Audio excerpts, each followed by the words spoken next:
Unsung Murder Ballads discusses topics of a graphic nature and in graphic detail and may not be suitable for children under 13.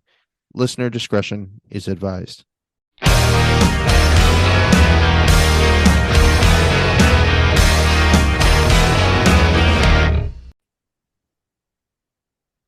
Okay, welcome back to I think this is going to be episode 6 of Unsung Murder Ballads. I am Janus Dead. I'm Jamie Dead. And I'm Joy. All righty, we have 3 J's here today. That's kind of cool. That's pretty impressive. I So feel like I need a fun dead name like you guys have. you definitely need one. And you know what? The Yes. interesting thing is you are talking to one of the 2 people who now issue the Deadcore names. So Yes. we'll have to talk when all this is done and we'll figure all that out. Sounds great. Maybe I'm the joyous dead. Joyous Dead. That would be a good Oh, one. That's okay. actually, All yeah. right. It's funny. I could stop this right now and check, but we'll just let this roll. Um, so just to let everyone know, because we want to send a huge thank you. We now, after only 3.5 weeks of doing this, have over 100 downloads. We have listeners all over the US as well as in Australia, Sweden, and Colombia, which is really cool. Thank you guys, all our You guys listeners. are awesome. Keep listening, keep enjoying the stuff. We do have an Instagram page, so do check that out. We got a whole bunch of stuff there. If you got information or if you got things you want to say, throw it out there. Start up a Like, comment, dialogue. subscribe. We love Yeah. it. Exactly. Yep. Give us case suggestions. Like we're I mean, we have a list, but come on, bring it on, people. Let us know what you think. Some of you guys just started following us and I followed you back, and you look like pretty interesting people. So like, comment. Let's get to know each other. This is what this is all about. And there's definitely probably cases out there that you guys know about that we may not think about or may overlook. And, you may want to hear one of those cases and, bring it to light. Let's see what we can do. Exactly. So today we're going to be discussing something very different from what our general format is. And it's one of the funny things about this is there are murders. Technically, there's a lot of death, but whether or not it would be considered actual murders is sort of up for debate. And I am cheating just a little, but I don't care. I'm doing it anyway. Okay, that's spicy. I'm interested. We're going to be discussing the Tudor Dynasty. Oh, okay. Yes. So the interesting thing is because we're talking about kings and queens, technically these are executions. They're not really murders, but they were done for very selfish reasons by the individuals in power. So, yes, it's an execution, but it's really a murder because they were removing an inconvenient opponent or something like that. Okay, now I got to throw in here. I hate technicalities. Is a technicality going to be all of this, or we going to be able to get around this, or like what are we thinking here? I guess I was going to say. I guess my question is, what part of it would bother you? If I went and decided I didn't want to be married anymore and I had my wife put to death, that would be murder. But Correct. if a king does it, it's still murder, is Then it it's just not? slaying. Thank you. It's abuse of power. Yeah. Correct. And this is certainly then like abuse of power is certainly going to be the underlying theme of all this. But he is still putting people to death to, profit and, and move his own agenda forward. So again, are they murders? There's a little bit of debate there. And when we talk about the fact that they're going to be burning heretics at the stake, Oh, technically yeah. not murder, but it is. Oh, I mean, once you kill somebody, whether it's intentional or not, you know, wouldn't that? No, because if I had a gun in my hand and it accidentally went off, that's manslaughter. That wouldn't be murder. All right. See, this is Okay. where we can I get bogged down in but technicalities, see sir. that once again goes into that god awful word, technicality. Right. But again, so I think how much do I mean, let me start here. How much do you know about the Tudor dynasty? Not enough to be as educated about it as you are. So I'm Give me the key players. Are we talking like Henry VIII, or am I totally in the wrong era No, of time? Henry VIII is literally the most famous player in the whole story. We are Oh, okay. Yeah, we're going to start at Henry VII and we will end with Elizabeth the First. So, Gotcha. but Henry VIII is the biggest player, and that's why I was saying earlier before we started recording, this could end up being 2 episodes. We'll see how that goes, but yeah, no, Henry VIII is certainly the most famous player in the entire story here, and he's obviously the one issuing most of the orders for people's deaths. So I have seen the musical of this story, but uh Are you talking don't about was it that was called Six, right? Six, yeah, it's very fun. It's a good I love a musical personally. So I started I listening to it, and I didn't really give it as much attention as maybe I should have because I thought it was a little outside my general wheelhouse, but I may have to give it another shot. I would But agree that it's out of your wheelhouse, perhaps not directly to your taste, but I saw it live and it was really, really fun.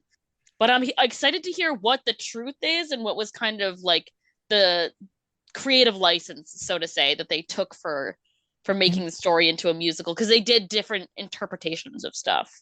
Well, and when we get to those parts, by all means, let us know what the differences were because I know a lot of people who have seen the show The Tudors, and there were 4 seasons of that. But the more you dig into it, the more you realize that the Tudors manipulated things for just that. It had a story to tell, on par with like Game of Thrones with gratuitous nudity and things like that. So by the time you get to I think the 3rd season of that show where Henry VIII should have been much heavier, he was still very sexy. So, and that was done on purpose on their part because they wanted those scenes to still be steamy. He wouldn't have been even close to that at that well, point. yeah, because I mean, sex sells, and if they went with the actual truth and with all the gory details, it either Well, wouldn't hit or would just horrify people. Well, and that's just it. Like, I mean, they did like, very similar to Game of Thrones. They didn't hold back on his horrible decision making and the punishments and things like that, but they didn't make him as heavy as Henry VIII was during his we'll call them love making scenes with his later wives. Okay, are we ready? Yep. I'm ready. All right. So the Tudors would rule England from 1848. Oh, sorry, wow, 18. The Tudors would rule England from 1485 to 1603. Okay. And they are obviously one of, if not the most famous royal family in England, English history. There are numerous films, TV series, and what have you that depict many events that took place during their rule. And that doesn't even include the number of documentaries, historical, educational films, etc. Most people will recognize the name King Henry VIII.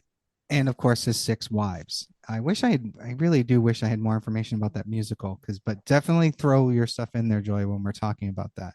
Oh, I will. I mean, musicals are how I learn about history. I mean, all I know about US history is from Hamilton, so Which is funny. Such a great show. That was a good musical. I'll give you that. I've never seen it live, but I have listened to it.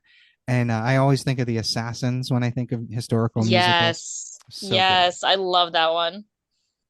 I'm going to try to keep this as distinct as possible. I don't want this to be, we could turn this into 12 episodes easily. This time period is huge. It's rich with all the details. This is literally going to be told in some serious broad strokes here. So, anyone listening, if you're an expert in this particular time in history, I want to apologize for how some things will just completely be skipped over because we just don't have.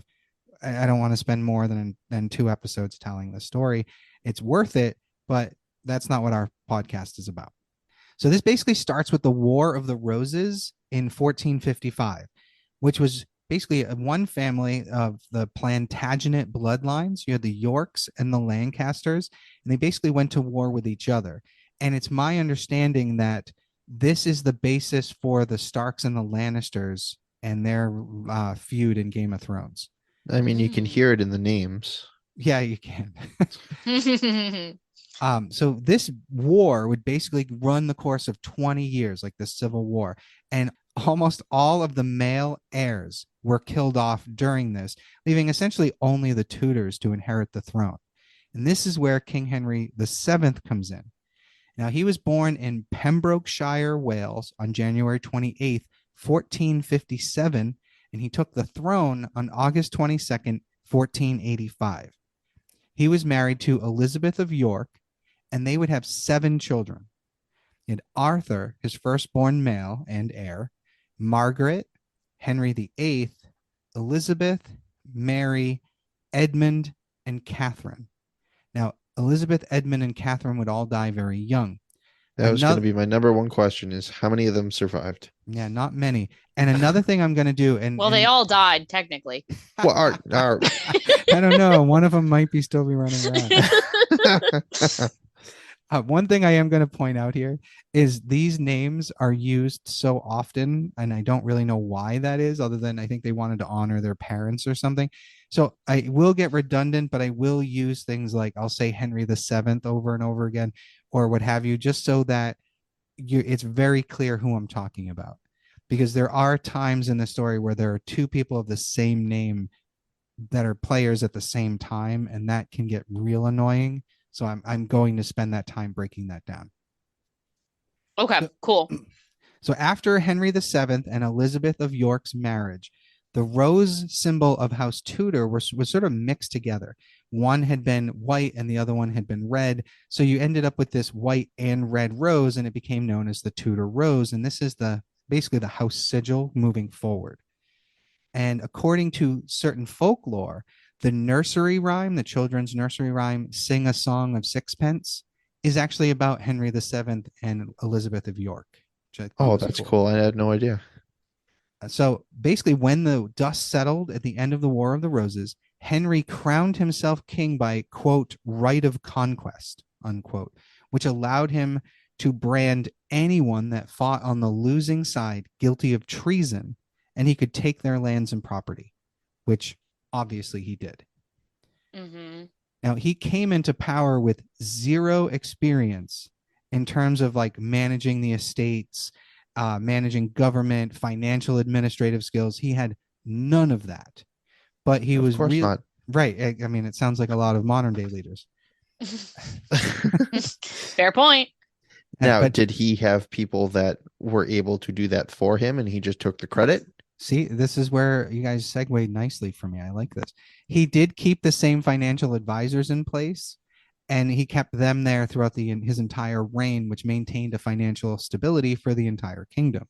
Henry VIII did do some great things during his reign because he was always looking forward to the future. So he was actually considered quite frugal, and he didn't spend the way most other kings were at this time. So like there are complaints that I've read in some reports where even Henry VIII as a young boy or a teen thought his father should spend more keeping the palaces warmer, and that maybe they shouldn't all be so cold because he didn't want to spend as much, which you hear people say all the time, like, you know, our houses, we don't want to pay the heat bill, so we keep the house cold.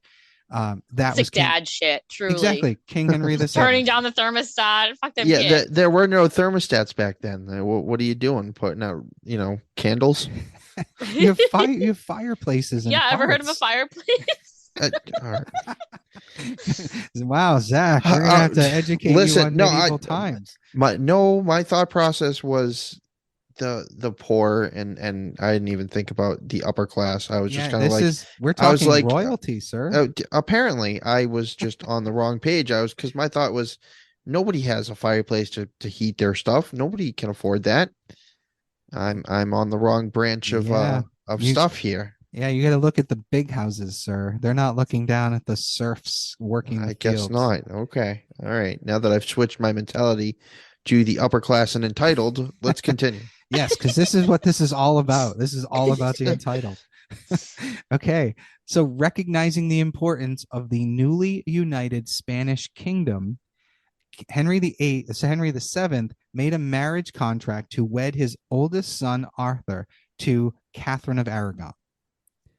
Arthur was 3 years old at the time he made this decision.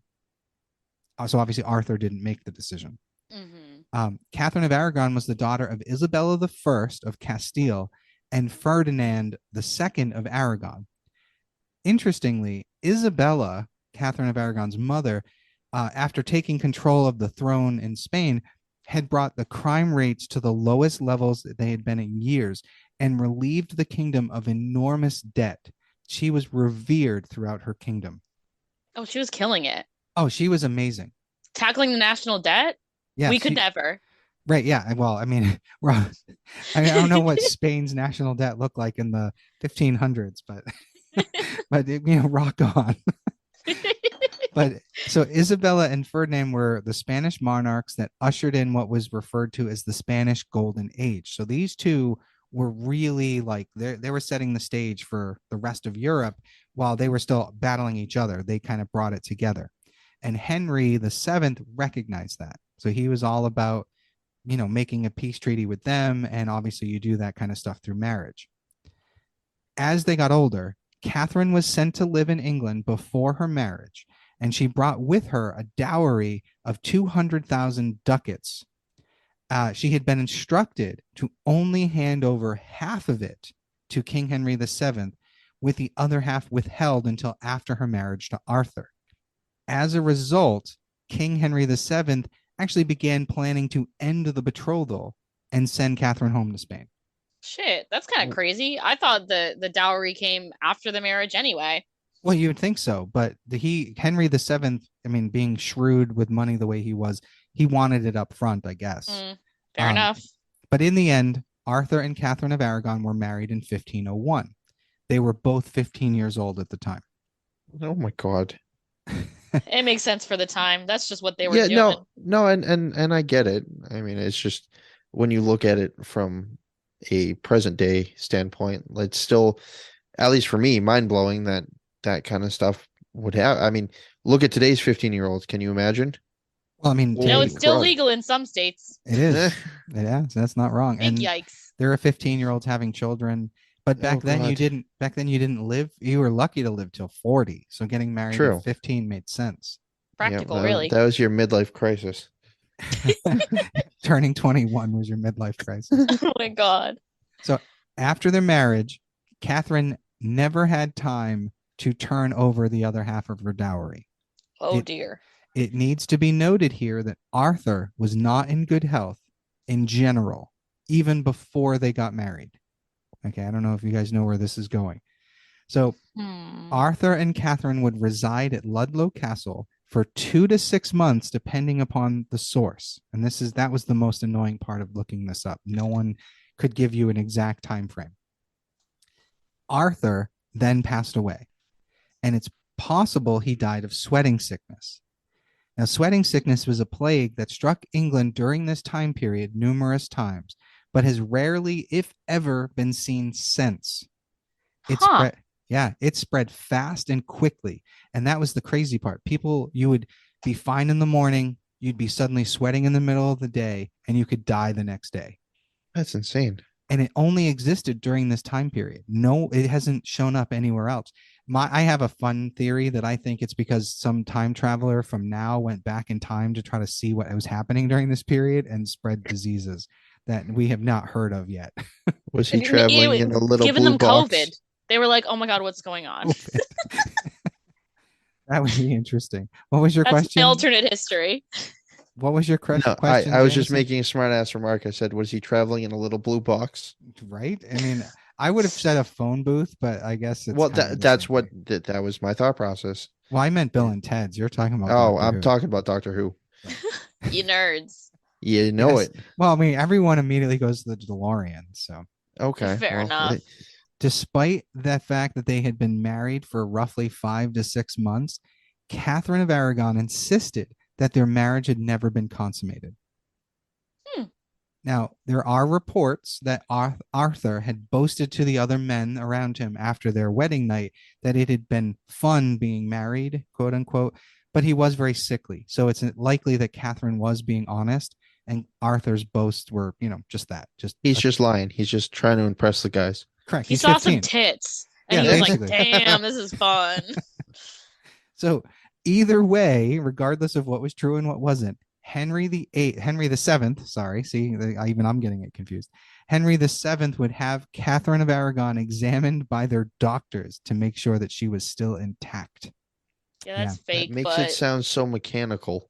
Well, I mean, I'm being polite. Yeah, no, I get it. You make it sound like she's a car.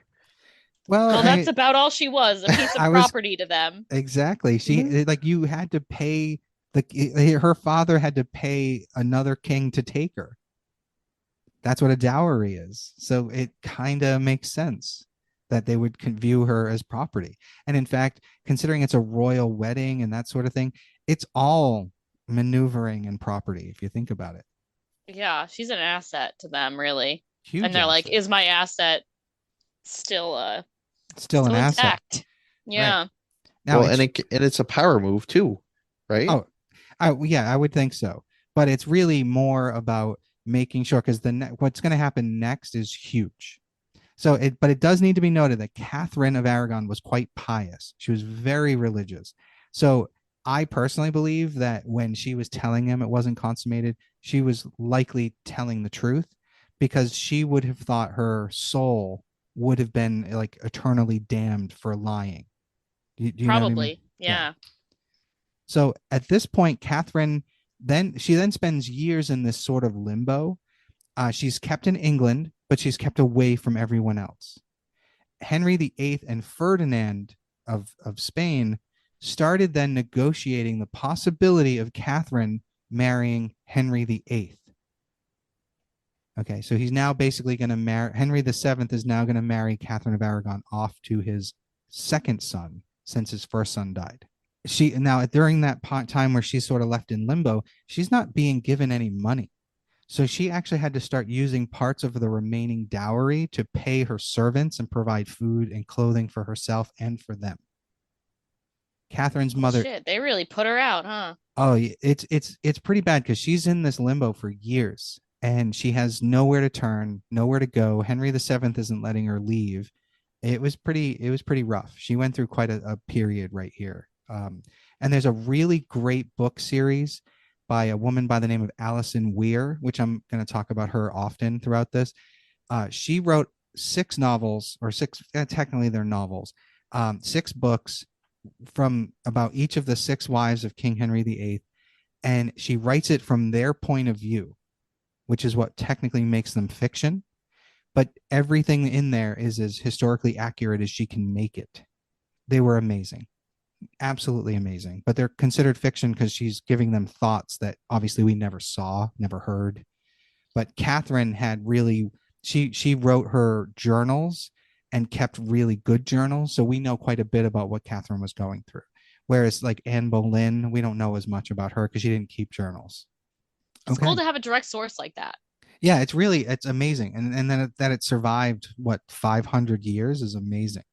Yeah, it makes me want to write in my journal more. Not like anyone will read it, but You never know. They might be referring to you as Joy of New England. I didn't want to narrow it down any further. We do want to keep some anonymity here. So during this time, Catherine's mother Isabella died in the year 1504, which created problems with the succession in Castile, making that kingdom's future uncertain. And as a result, Henry VII was less interested in having his newly ascended heir marrying Catherine of Aragon.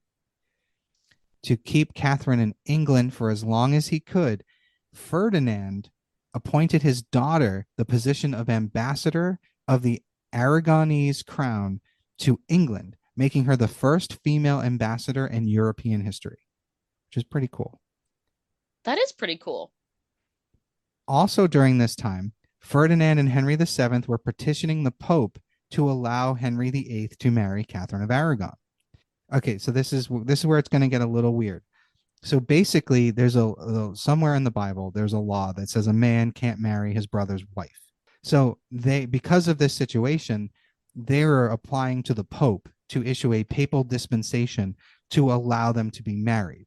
And the Pope, I don't know if he came out and had her examined again or if he just trusted Henry VII's doctors or what have you. But in the end, he concluded that he was trusting Catherine's word that the marriage had never been consummated, therefore nothing had been violated. And he did give out that dispensation allowing Catherine of Aragon to marry King Henry VIII. And being as devout as she was, Catherine of Aragon actually began believing it was God's will that she marry Henry VIII, which is crazy in my mind. Girly was drinking the Kool-Aid. She was here for it. Definitely drinking the Kool-Aid. King Henry VII died on April 21st, 1509. The new king, Henry VIII, declared that he would marry Catherine of Aragon and even told her he did not want the rest of her dowry, which is pretty cool. That is pretty cool. But at this point, you got to consider Henry VII was so frugal that now Henry VIII must feel rich, and therefore he doesn't think he needs her dowry. Yeah, there's probably not much left. Well, who knows? Exactly. True.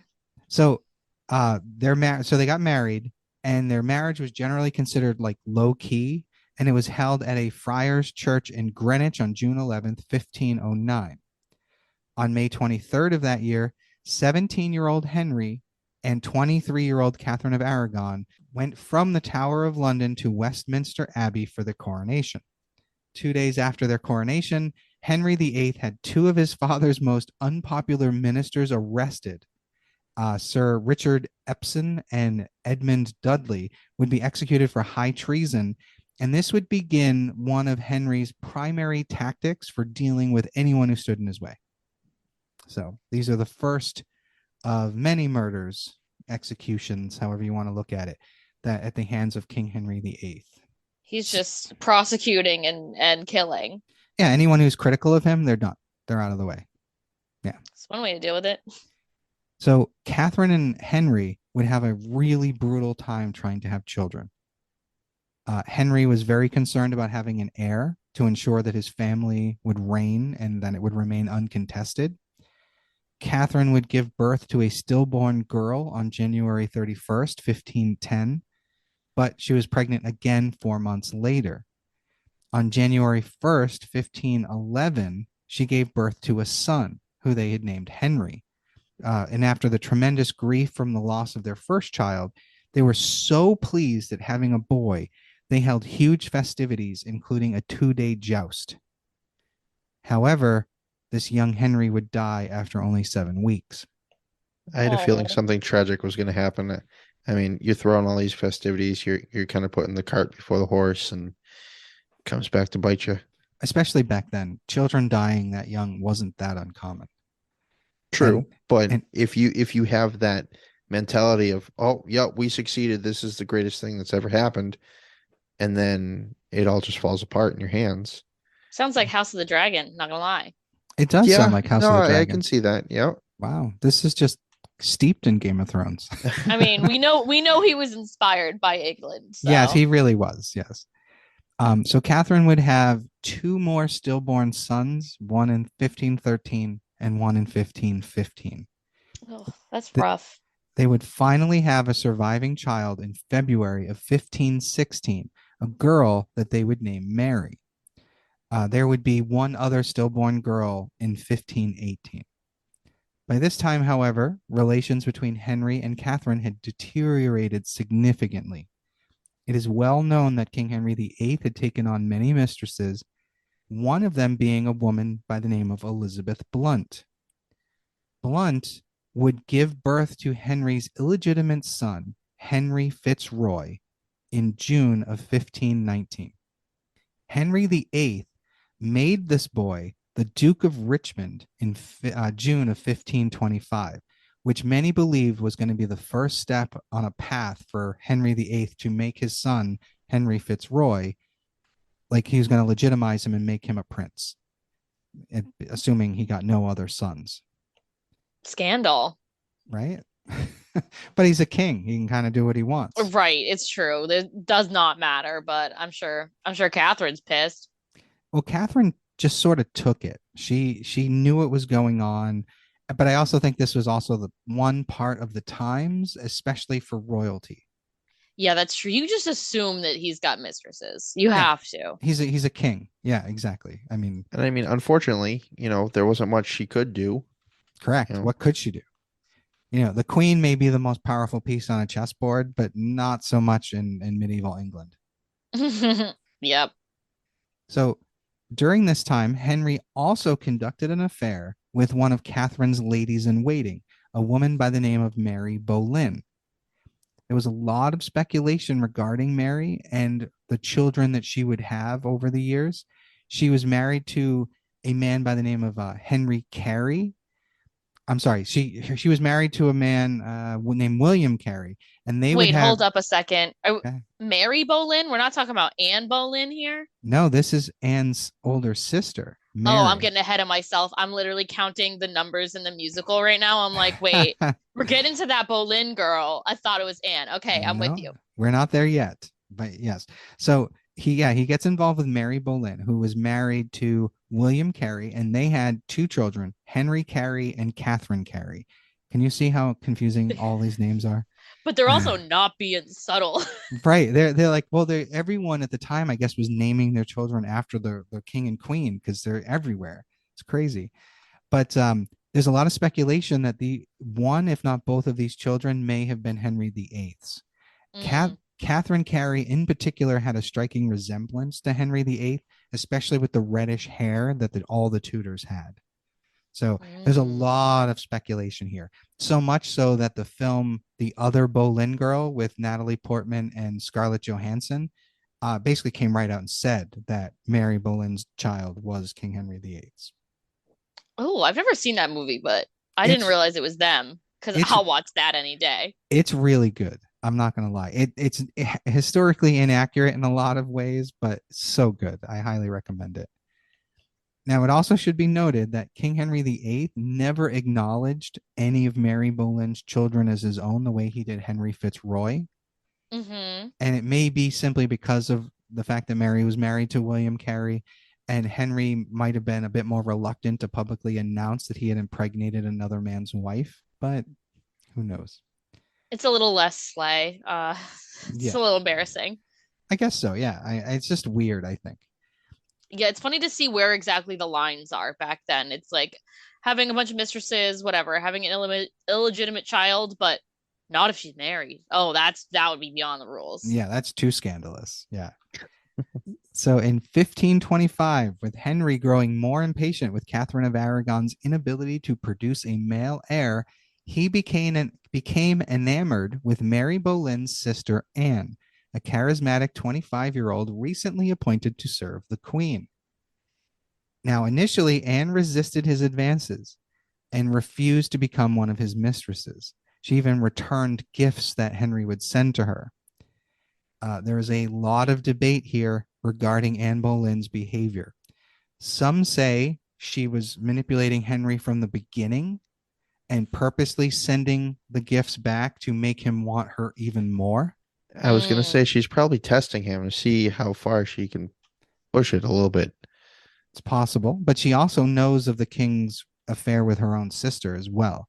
But most of the speculation points to that she was really just a puppet of her ambitious father, Thomas, who had purposely put her in the king's path to further his own career.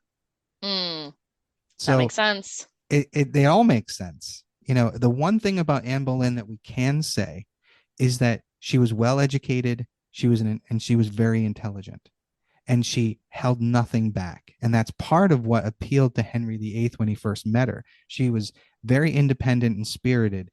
And considering someone like a king, people are just sitting there doing whatever he says and always agreeing, like they're yes men. Someone like Anne must have been a breath of fresh air. Yeah, for sure. But wouldn't he want obedience from the women?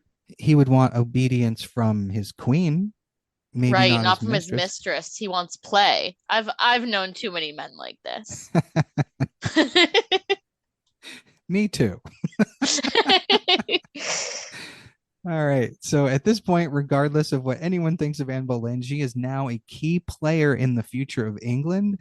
And I will make an argument that Anne Boleyn was a key player in the future of the United States of America. But I'll explain later. An interesting take. I'm into it. Yeah, when I get there, if you remember, remind me if I forget. And worst case, we talk about it at the end. But I do think that Anne Boleyn ended up starting a snowball that turned into an avalanche that led to very key things here in the US. So, but we'll talk about that after. Anne Boleyn would tell Henry VIII that she loved him, but that he had a wife and that she wanted to remain a virgin when she got married. So therefore, she refused to be his mistress. And she also pointed out the supposed shame that her sister Mary had endured after Henry had grown tired of her and kind of tossed her away as his mistress. So, in short, Anne Boleyn would only give herself to King Henry VIII if she was his queen and his wife. That's a good tactic. She's a smart girl. That's why a lot of people think that she was doing this on purpose. Like she knew what she wanted, she was ambitious, and she was going to have it. Mm-hmm. So Henry, being used to getting what he wants when he wants it, basically walks into Catherine of Aragon's apartment or whatever and just asks her if she'll agree to a divorce, which you can imagine went over about as wonderful as a lead balloon. Yeah, no. So, Because this is Catholics, right? They don't believe in correct. divorce. Devout Catholic. She absolutely refused. So Henry then turned to one of his trusted advisors, a religious man named Cardinal Wolsey. Wolsey was basically his right-hand man. He did everything and anything he was told, but he understood how to play the game and how to keep the king at bay. There's a great line from the Tudors TV show where the character of Cardinal Wolsey on that show says that if the king realized what he actually could do, it would be incredibly dangerous. So he was always sort of keeping a leash on the king, so to speak. Mm-hmm. Now, Henry VIII claimed that his conscience was troubled. This is why he wants his divorce. That his conscience is troubled because he feels he violated God's law by marrying his brother's wife, and that God had not forgiven him, and therefore he was without a son. That's a theory. All right. Well, and Henry would even go so far as to say he was without child, and people had to remind him he had a daughter, but he would be like, "Well, I don't have an heir, so therefore I'm without a child." Classic. Right? Jameson, you're awfully quiet. You okay over there? I'm just kind of taking all this in. I'm sorry. I'm just kind of sitting here for the moment. I'm just kind of in awe of this whole situation here. Right, and we haven't gotten to the murder part here yet. And that's why I'm kind of like, okay, there's so much to soak in here, and we got so much more to dive into. So I apologize for being a little bit quiet. I just no, and it's if a you're, lot. and I think out of the three of us that are on here, you're probably the least familiar. True. So, and Yes. that's okay because your response to this is welcome. We want to know because Joy and I have a good understanding. She's understanding it from the musical. I've read countless books on this, so your response is actually more important because I want to hear your thoughts, your shock, your like what the hell kind of thing. True. And I've been trying to give that where I know I can give that. I think my inexperience with a lot of this subject matter makes me just want to sit back and kind of take it all in and listen. and listen, and I know that I do need to speak up a little bit more, and so Okay. as we go on here, I will try to do a better job of that. No, I'm not criticizing you. Don't take it that way. I'm just making sure your like mic didn't break or we didn't lose Oh you. no, we're good. I'm just kind of sitting here taking it all in. So, with that said, Cardinal Wolsey was basically forced to write a petition to the Pope asking for an annulment for King Henry VIII's marriage to Catherine of Aragon. Initially, Wolsey did not know about Anne Boleyn when he moved forward with King Henry's request. So at one point, and reports vary on exactly when and why, Cardinal Wolsey insulted Anne Boleyn, calling her a silly little girl or something to that effect, before he knew of the relationship with Henry. Oh, that couldn't have gone over well. Yeah, this bites him in the ass hard. Mm. So the Pope at the time was Pope Clement VII. He purposefully dragged out making any decision regarding Henry's request in the hopes that it would essentially work itself out with time. He did not want to piss off any of the monarchs in Christendom. Does that make sense? But he knew he couldn't give him what he wanted. So he just dragged his feet. Mm-hmm. Now, Catherine had friends and advisors who were sending reports to the Vatican regarding Henry's treatment of her, and they were very aware of Anne Boleyn's role in everything. Now, Henry tried to keep Catherine as isolated as he could from most of the English court, especially because her nephew was Charles V, and he was the emperor of Rome. So Henry was very concerned about what could happen if all of this came out before he was ready to deal with it. However, it would be years before anything would really happen. Like years are literally grinding on with no resolution. And Anne Boleyn and Henry VIII are becoming more and more frustrated and angry. At one point during all of this, Henry's sister, King Henry VIII's sister, Mary, another Mary, she had been married briefly to King Louis VII of France.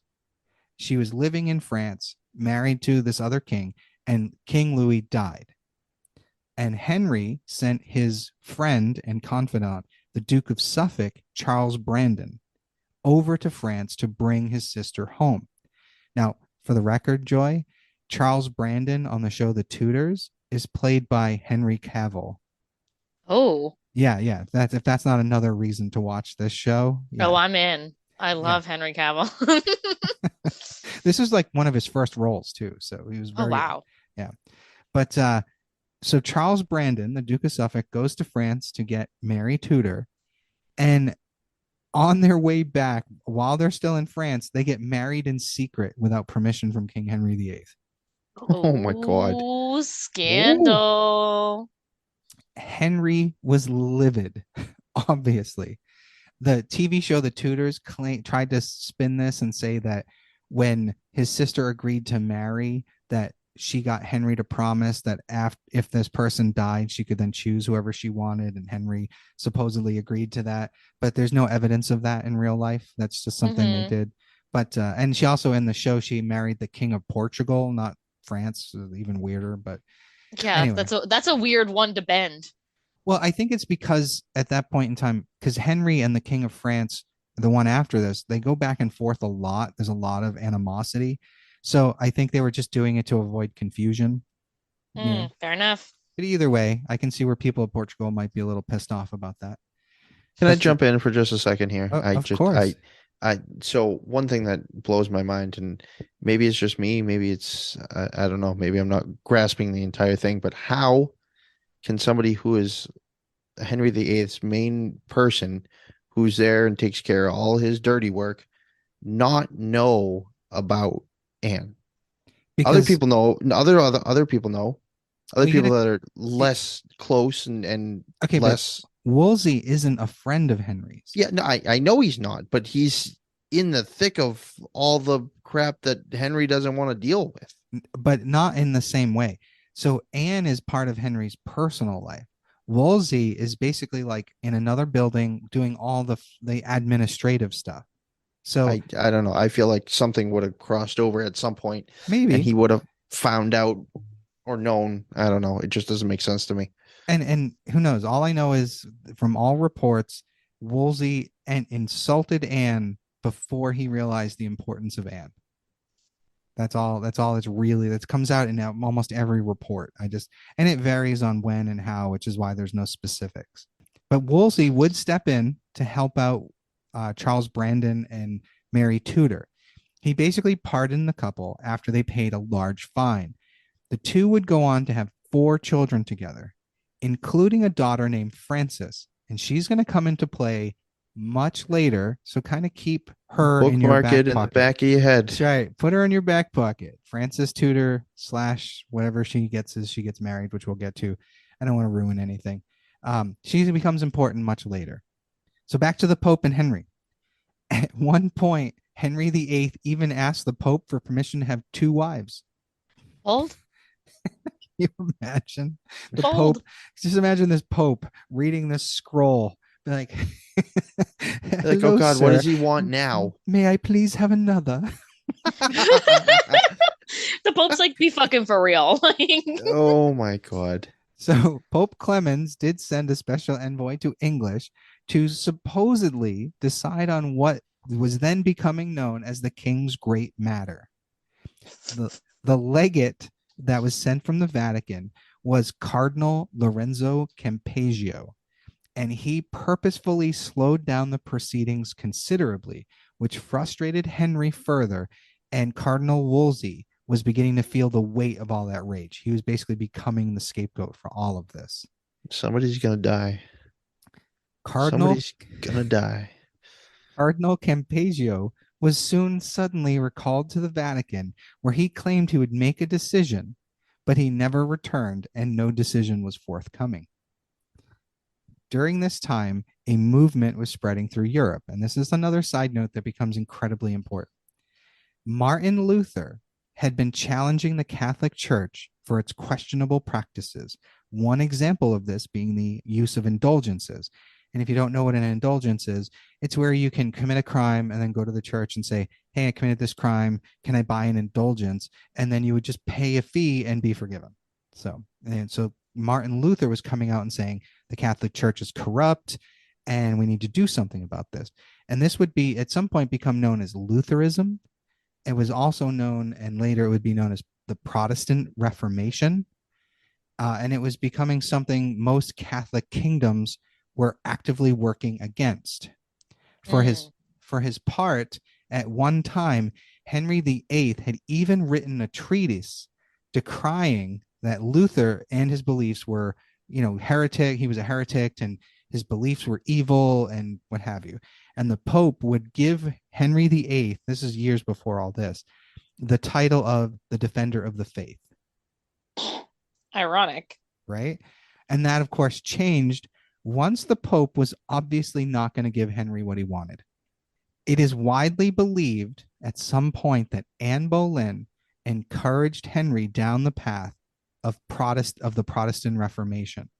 So Henry began agreeing that the Catholic Church and the Pope were corrupt and began taking steps to separate England from the Catholic Church.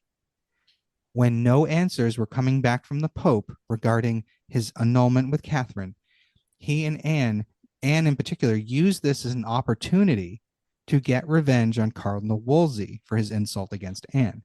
And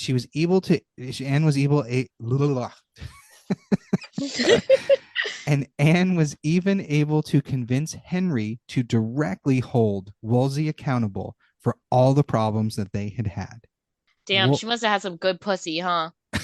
He doesn't know yet. Oh my God, you're right. He doesn't even know. Nope. That's crazy. Yeah. Do we believe that? I don't know. I maybe towards the end, as we get closer to when this all does wrap up for them, maybe they started doing something. But I honestly think for years, and there's writings. If you listen to Henry, like if you look up and see the writing back and forth between them, because somehow these letters made it. Amazing. He was very much the eager, love-struck boy, so to speak, for the first so many years. That's wild.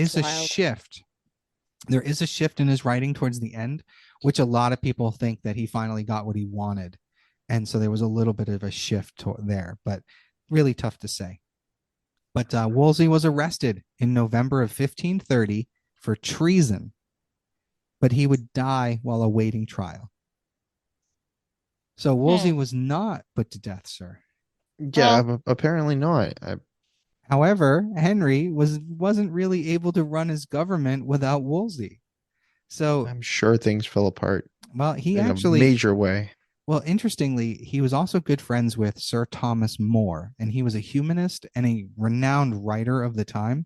So he appointed More as Lord Chancellor and Chief Minister.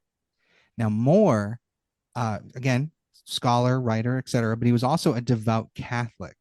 He was an opponent of the annulment, and Henry assured him that he was only going forward for the annulment because of the anguish he felt over his conscience regarding Catherine's previous marriage to his brother. And he basically told More that he would respect whatever decision the Pope made once it was given. Okay, so the guy's crying victim big time. Oh, big time. He knows how to manipulate people.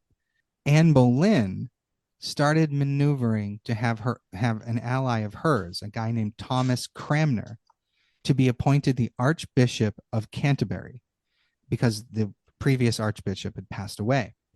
Now, Cranmer and Anne were both part of the Protestant Reformation that was sweeping through Europe. So she basically is pushing Henry, and Henry then sends this proposal to the Pope to have Cranmer appointed as Archbishop, even though it was a little bit unorthodox because he hadn't gone through all the steps to become a cardinal. Like he was like in line, but he wasn't really, like, he was being pushed forward way before he was ready. And the Pope allowed it because he believed it would help ease tensions between the church and Henry, having Mm-hmm. and he had really had no idea what Henry was really up to. So once Cranmer is in place, Henry then turns around and he pushes a bill through Parliament, or whatever they were calling these things back then. And it essentially, and how he got it pushed through is he essentially threatened the clergy that were in England to support this. And this bill granted Henry the title of the supreme head of the Church of England. Obviously, the clergy, the Catholic clergy, was really skeptical of this at the time, but they changed some of the terminology, thinking that this would kind of save the day, so to speak. Mm-hmm. And they put it in saying that he would be considered the supreme head of the Church of England, quote, as far as the law of Christ allows, unquote. Thinking that this, What? thinking that this would somehow stop Henry short of doing everything he wanted to do. That just no. That had to have backfired Idealistic big of time. them. Right? Yeah. Oh, So- wow. And then with this new authority, and there was another act that he pushed through, and I need to say this. It was the Act in Restraints of Appeals. And basically what this does is it abolishes anyone's right in England to appeal to Rome for help. Whew. So basically, once he's done, Catherine can't turn to the Pope for help. And he passed this through law. So That's once insanity. So once all this was done, Henry VIII made the move and he broke England away from Rome and the Vatican. They would no longer be sending any money to Rome. It would all go to the state. And Henry was now the head of the Church of England and had complete control, complete power over all religious matters in the country. He then created a committee of leaders of the Church of England to determine the legitimacy of his marriage to Catherine, which was, of course, led by Archbishop Cranmer. Queen Catherine was called to testify before this court.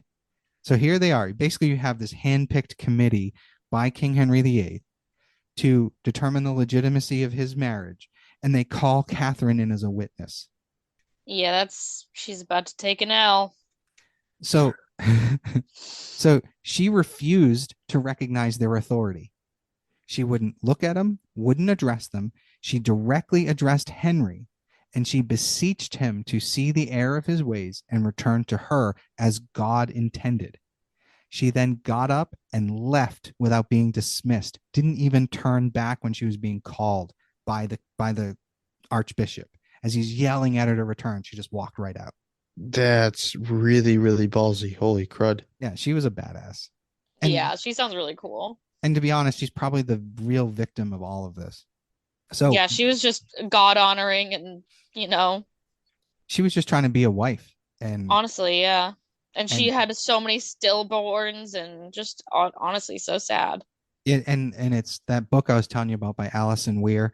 Unfortunately, because of what the next stages are for her, the book gets kind of repetitive, and Alison Weir did the best she could to tell that part of Catherine of Aragon's life.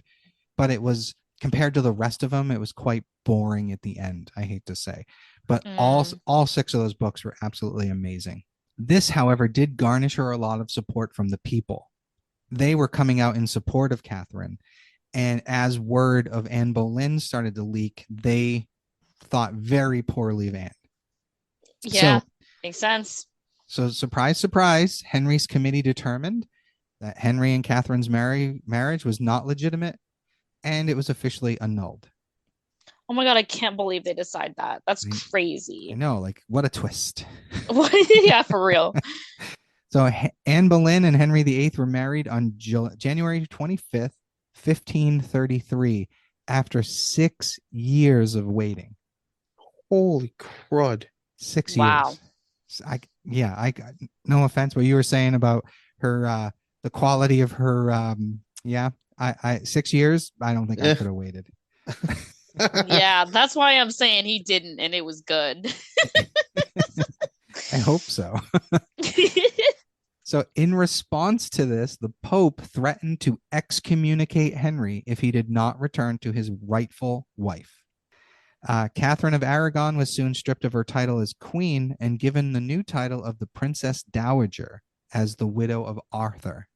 And she was exiled to faraway castles and cut off from her daughter Mary. Oh, poor thing.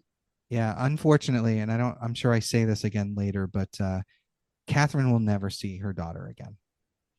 That's a sad truth. Oh, that's awful.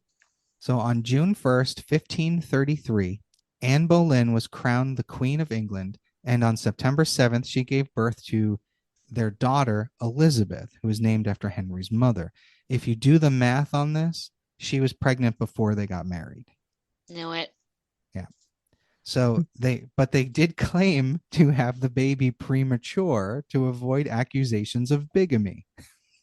Wow, yeah, just like my parents. Totally believable. So Thomas More resigned his position from Henry's government due to his inability to support the decisions Henry had made, obviously. Mm-hmm. And he was replaced by a man named Thomas Cromwell, who was another Protestant. So you can see where religion is going to become a thing here. Mm-hmm. And I think this might be a good time to discuss this. So Anne Boleyn was basically what brought in up until her, King Henry VIII was a stout Catholic. She pushed him down the path of the Protestant Reformation. And over the course of the next, I don't know, 100 years or more, what she started is going to result in a lot of people being burned because of what religion they practice. So when the Pilgrims finally flee England for America, one of their big things is going to be freedom of religion. So that's why I personally give Anne Boleyn the credit for freedom of religion in the United States. That's a good point. Yeah, I guess part of the reason that, the persecution that led that group of people to move to the United States. Correct. And I just think, and maybe I'm giving her too much credit. Maybe it would have happened anyway, but you can see a clear starting point of that right here. Yeah. Without the Church of England splitting from the Catholic Church, like that was a huge catalyst to the Protestant Reformation. So yeah, exactly. Over the next couple of years, Henry began acquiring all the wealth of the Catholic monasteries in his kingdom with the help of Cromwell. Cromwell convinced Henry that this wealth was his and that of his people, and therefore should not be hoarded by the Catholics. As a result, as the years went on, more and more places of worship and other sacred locations were closed, and their wealth and possessions were absorbed by the crown. And this would go so far as to Cromwell finding quote unquote like hoaxes and fake beliefs and all sorts of idolatry and what have you to shut these places down. And this was really the beginning of this huge religious, I don't know, purging, I suppose. So they were just trying to suck everybody dry. Not only suck everybody dry, but Cromwell in particular was the type of Protestant that wanted Catholicism gone. Yeah, you wanted it to burn. Yeah, and it's pretty severe as it goes. So the marriage between Anne and Henry was not pleasant. Anne refused to be the submissive wife that turned a blind eye to Henry's activities the way Catherine had. It is even documented that Henry once told Anne to hold her tongue as her betters had done before her. Ooh. Wow. Can you imagine? Ooh, I honestly, Janus, I'm picturing your wife hitting you for saying that. My wife would have stabbed me. You guys would be doing a podcast about me and my wife. So Anne ended up having a miscarriage or a false pregnancy, depending upon which source you read, in 1534. Henry then became tired of her general behavior and began to consider their marriage a failure. It is believed, it is believed at this time that Anne may have even put forth one of her own ladies in waiting of her own choosing to be Henry's mistress in order to control even that. She's strategic. You got she to give is. her that. She is. She's like, I know I can control this particular lady in waiting. Let's put her in front of my husband so I can continue to control all of that, which is crazy but smart. It's smart, like the devil you know. Henry was working with Cromwell and Cranmer, say that 10 times fast, Yeah, for real. regarding how he That could 10 times fast. but he was working with them regarding how he could end up leaving Anne but not have to return to Catherine. So yeah, as you can see, it's a really weird game Henry's playing here. Yeah, he's really he's trying to have his cake and eat it too. Yes, he is. Well, he's king. That's true. That's what he should get, I guess, in theory. But in his mind, sense of working so well, entitlement. is it? So Catherine of Aragon would be visited by many of Henry's men over the years, demanding that she sign various forms stating that her marriage to Henry had been a lie, and each time she refused. And with each refusal, Henry stripped her of more and more of her possessions and household and moved her to a castle further away with fewer amenities. So she can basically, by standing up for herself, he continues to punish her. Mm-hmm. Henry eventually outlawed the practice of Catholicism and made it mandatory that all people in his kingdom swear an oath to himself and the Church of England. Many of them did so, but secretly practiced their true faith. Catherine was again harassed about signing this oath, and she was asked to then acknowledge Anne as the true queen, but again, she continued to refuse. Their daughter, Henry's and Catherine's daughter, Mary, would eventually sign all this, but it was only to stop herself from continuing to be on the receiving end of Henry's anger. And it was basically because one of her advisors said, sign this, God understands what you're doing, because she was also a devout Catholic. Mm-hmm. And at this point, I want to say she's going to be in her mid to late teens. I'm not 100% sure. I didn't look that up. In late 1955, Catherine of Aragon died. 1955? Yeah, she lived a long time. In late 1535, Catherine of Aragon died at Kimbolton Castle, having not seen her daughter in years. Unfortunately, she's now dead. And they do this awesome moment on the show The Tudors, where after her death is announced, Anne Boleyn whispers, "Now I'm actually the queen." Because no one can doubt that now. Yeah. Mm-hmm. There is even speculation that Anne had tried to kill Catherine and Mary at some point, but I didn't see too much of that, so I didn't really include it. Mm. I mean, she wanted to control everything else, so I mean, well, it would make sense if Catherine and Mary are no longer in the way. Oh no, I completely agree. I'm just saying, if she's willing to throw her own, people at her husband to control that, why not control the life of the people who stand in the way? Right, exactly. All right, so at this point, many of the religious leaders in England began resisting Henry's new religious order, and they were being executed, including Thomas More. In early 1536, Anne announced that she was once again pregnant. Later that month, Henry participated in a tournament, and he was thrown from his horse, and he injured his leg badly, and he was initially unconscious, and many people thought that he might not survive. When news I'm of sure that, some of them were hoping for it. I'm sure. When news of that reached Anne, she went into shock and miscarried a male child. And their marriage only got worse after that. It is worth noting that Anne's behavior, opinions, and outspoken nature created many enemies for her at court. Many of those that opposed her, of course, supported Princess Mary, as they once had supported Catherine. Anne had even made the grave error of having too many conflicts with Cromwell, and it is greatly believed that it was their shared animosity that led to her eventual downfall. Henry VIII at this point had also met the Lady Jane Seymour and had taken a liking to her. Jane was, once again, a lady in waiting of the queen. Apparently, he likes the ladies in waiting. Hoping to avoid the same scandal that had plagued his early romance with Anne, Henry had Jane Seymour moved to different quarters and would even have her family present when he spent time with her as to not ruin her reputation. After Wow. her, I mean, in a way, that's kind of smart. It is, yeah. It saves his reputation too. After Anne's final miscarriage, she was accused of adultery, conspiracy, and witchcraft.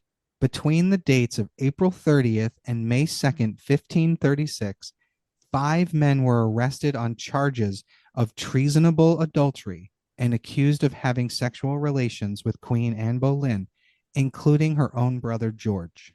Well, that's fucked. What kind of twisted? Oh my God. Well, Well, if it's he wants to make scandal, that's the way to do it. well, it's interesting because on the show The Tudors, it's kind of like the brother of George. He had a wife that hated him, and it's kind of implied that she kind of helped set him up. But Mm. I didn't see too much of that in real reading, so I didn't go into it. Anne was also arrested and accused of treasonous adultery and incest. Now, some of the men confessed under extreme circumstances, as you can imagine. I'm Mm-hmm. sure they were racked. Yeah. And all 5 men were executed on May 17th, the same day that Cranmer had Anne and Henry's marriage annulled. And now he can just annul his marriage whenever he wants because he is the head of the church. Correct. Cranmer annulled the marriage. You ready for this? Based on Henry's previous carnal knowledge of Anne's sister Mary. It's the same lie he used with Catherine. That's oh wow. Huh. Yep. I fucked your sister, so we weren't married. Yep. We weren't really married because, yeah, I fucked your sister. So sorry. Oh, classic.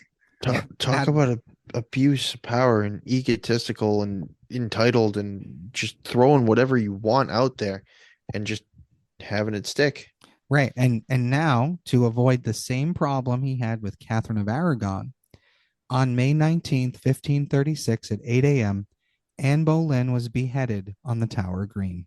Oh, Damn. So I'm sorry, as far as I'm concerned, this is the murder more than yeah. anything else. Yeah, That that's pretty cold-blooded. Yeah, because she didn't really do anything wrong. It's unlikely she cheated on him. No, she was just in the way. Yeah, she was in the way. She was outspoken. She was a strong woman. She didn't give him a son.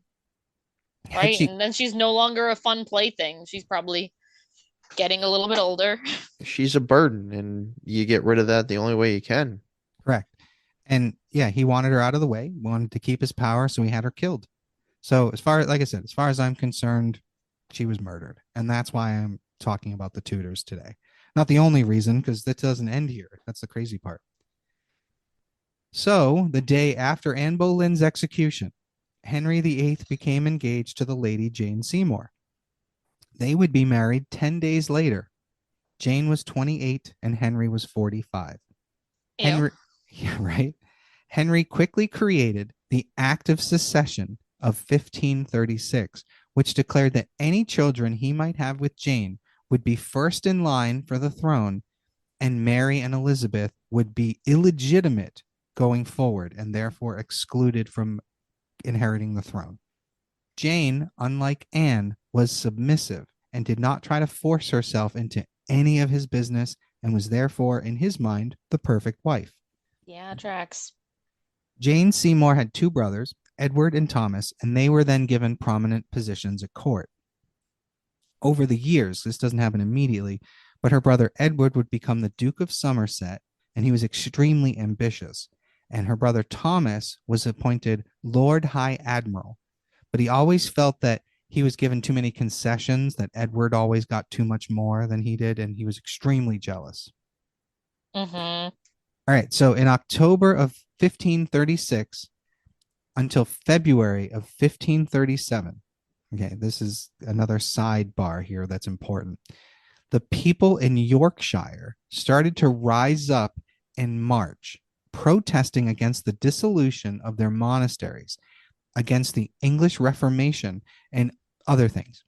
They wanted Mary reinstated to the line of succession, and they wanted Cromwell removed from his office. Keep in mind that this was a peaceful march.